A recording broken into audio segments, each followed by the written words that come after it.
Hello everybody and welcome to this week's Horizon 5 video where we will be taking a look at the 1997 Toyota Soarer 2.5 GTT added in the first week of Back to the 90s series update in summer. If you want this vehicle yourself, all you have to do is complete 20 points on the festival playlist, and today we will be taking a look at how it drives, how it handles, what body kit options are available, and is it a copy and paste of the Lexus SC300. Hopefully that's not the case. With that out of the way, let's get into the main part of the video about the car now. We'll start off here in a Horizon Apex. So this is I think it is a retro saloon or retro sports car.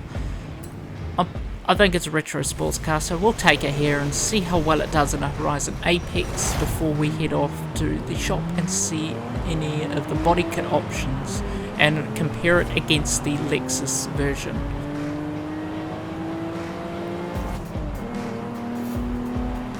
So the difference is already here in the Toyota Soarer. That is, I can see straight away from the Lexus version, is the heads-up display or your speedometer is entirely digital, where the Lexus one is analog.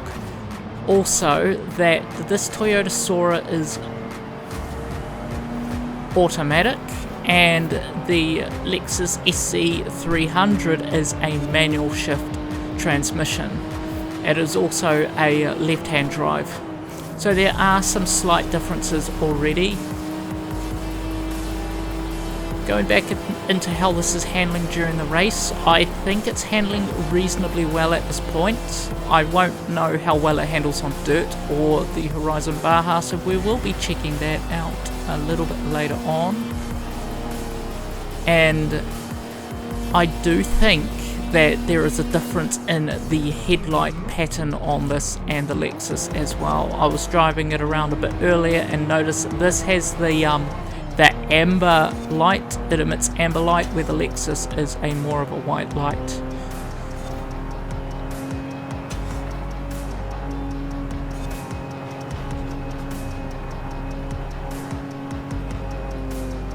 Seems to be a rather gentle cruising speed on this Toyota Soarer.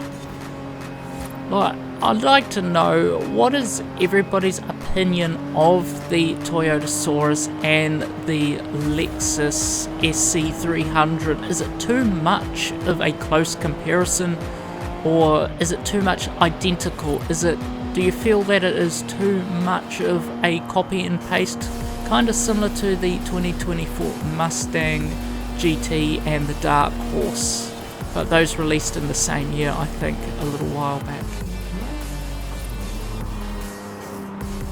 I'm definitely happy at how it drives in the Horizon Apex, so next we will be moving on into the Horizon Wilds, but first let's get it set up for that. Before we set the Toyota up for some rally, let's compare the body kit on the Lexus SC300 with the Toyota Soarer. So under aero and appearance for the Lexus, we have Vertex, and this is what I was meaning before by the headlights are different. See, they're white and the ones in the bumper light up as well, where on the Toyota they do not. So the first bumper we have is Vertex Street front bumper, and also another one from Vertex where it just kind of adds canards and just changes the shape just slightly.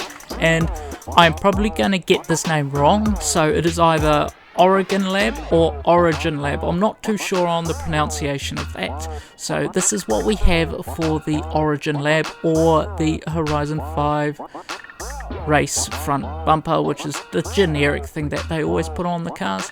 Under rear wing we have the Vertex option. It just adds like a little tiny ducktail thing at the back. So the Toyota already has a similar one stock. I think it's slightly bigger. Or we have the FORZA Horizon 5 race rear wing. Under rear bumpers we have again more Vertex options as well, just a couple of them where they changed the tip of the exhaust slightly as well, and the Origin Lab rear bumper as well.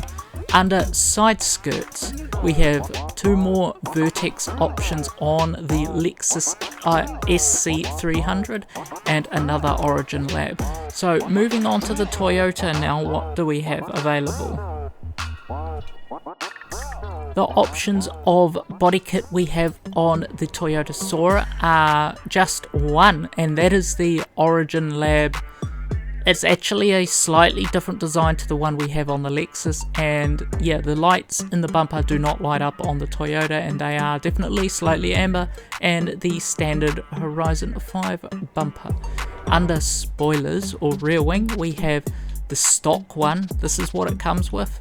And we have the Horizon 5 rear racing wing as well. I think it's slightly wider than the Lexus version, and the option to remove the rear wing. Under rear bumpers, we have again the Origin Lab, and it is definitely a different style, and it definitely does look a lot better than the one we have for the Lexus to me. The exhaust pipes are slightly larger. And side skirts, we have the Origin Lab as well. Now let's carry on, get this thing ready for some rally before we take it off to the Horizon Wilds. So I want to increase the width on the tyres and change the tyre compound. Put some nice rally tyres on there along with the suspension that we have.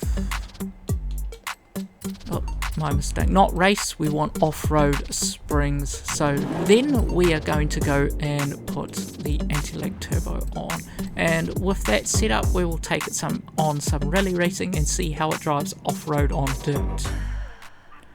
Now we've arrived at the Wilds race I am going to be doing. I was originally going to compare the stock driving and handling of the Toyota against the Lexus, but I decided not to when I saw that they are in the same group of retro sports cars, but they were a different class. So where this one is, the Soarer is a B class and the Lexus somehow is a C class, somehow it's slower. I'm not too sure why that is. It could be just because the Soarer here naturally has twin turbos, I think it is, or is it single? Yeah, I was just in the upgrade section before and I can't remember what is in it, but anyway. So far on dirt, it handles a little bit slippery. It is manageable. Being a rear wheel drive, that can be a slight disadvantage here.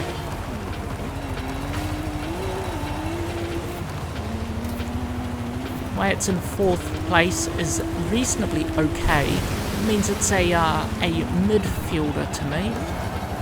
It's me just driving a little too fast around corners.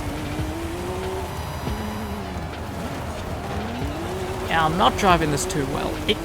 I'm not sure if it's me or it's actually the car does not like dirt. I feel like it's something to do with the vehicle because I normally don't have this much trouble racing off-road. And again, it could be like the Toyota Chaser. It's just got that slightly a little bit too much power going to the back. Now before we head into the Horizon Baja, let's get this thing set up for some off-roading, more off-roading that is. So we'll put in the off-road race tyres. I did actually go back and try another couple of races for Horizon Wilds, and I can definitely confirm that it wasn't me that was driving terribly, it's just the Soarer does not make that great of a rally car. Now we might as well put the body kit on. I actually forgot to go and do that. I should have put it on, don't know what, that just slipped my mind. Anyway, so we've done that. We are then going to try and improve its handling a little bit, so let's see what a race gearbox does, and also put on some better brakes because that was another problem, and the braking was a little bit too late, and a full body roll cage, and see how well that goes. Let's go here for the test on the cross country, or see how well it does on cross country. Now that I've changed the setup slightly different, it will help us confirm whether it was just terrible at off-road or it didn't have the best setup to be competing off-road. Like, I do see the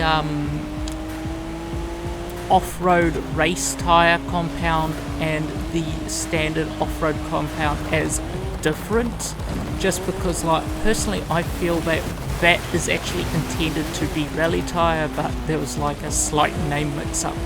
It just seems to be the only way that it makes sense for me at that point. The stats are way too different, or the handling is different over the terrains too much, where these are definitely more. These tyres on here for the Baja don't handle as well on a trail as those other tyres that are available as well. So it definitely is driving better. Then that could be because this is mainly just straights at this point. It hasn't got the overall speed. It does not like landing too well. But even though the handling is better, it's definitely probably not a preferable choice to be off-roading this thing, as I feel it is definitely more favourable towards the apex and street scene. And with that now brings us to the end of the video, where I took a look at the 1997 Toyota Soarer 2.5 GT added in Horizon 5 during the first week of the Back to the 90s update. Now, to me, this car is a really good choice for Horizon Apex and street scene, but not so for off-roading, as it did have handling issues there, and I felt it just wasn't set up right to be able to do that. And yeah, so I give this an average score on the car. So to me, it's not the best car, and it's definitely not the worst, as there are worse cars I think could have been added to Horizon 5, and also happy they didn't. If you like seeing reviews of cars added through the monthly updates to Horizon 5, feel free to leave a like to the video and subscribe to the channel for more Horizon 5 content, and thanks for watching.